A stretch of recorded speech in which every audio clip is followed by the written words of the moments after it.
In this house, almost every day I cook. I came up with this today and it came out yummy and I decided to share, guys.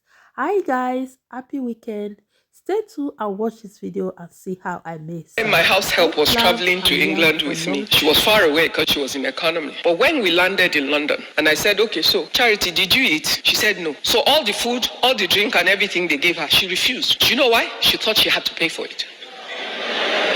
Real story. We had paid for it when we bought the ticket. She didn't even go to the toilet.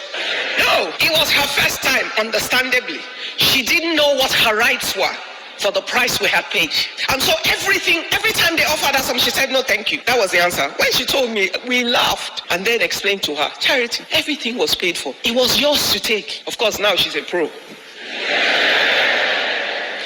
We're laughing at her. How many of us are born again and live like Christ didn't die for you?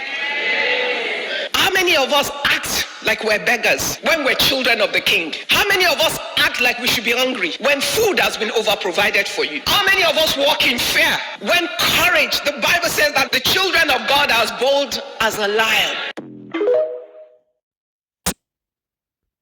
If you can't cook, you hear a young girl say, my best meal is Indomie. That's an advertisement of laziness. That's how to know lazy people. Ask them, what do you like? Indomie. That's laziness personified. The dean and the registrar, faculty of laziness. That is a person talking to you. Am I talking to somebody here? Or you ask somebody, say, pounded yam with so and so soup. When you hear the person talk, you know somebody who is ready to spend time. That is a marriage material.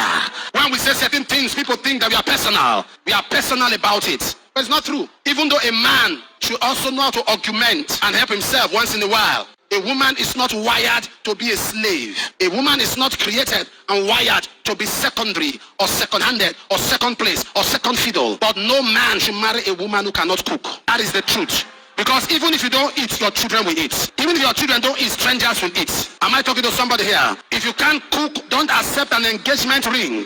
Learn how to cook first before you bring out your finger. Use your finger to cook before you stretch it out. If you cannot cook, keep your finger.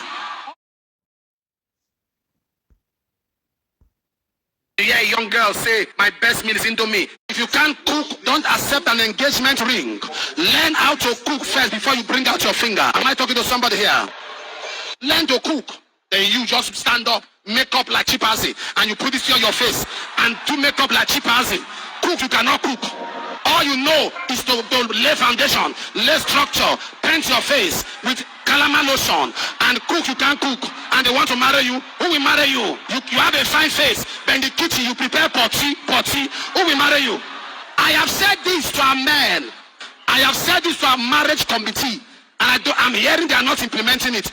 Anybody who wants to marry must cook for the committee. Learn how they boil rice before you start stirring rice like soup. And think that you can stir rice like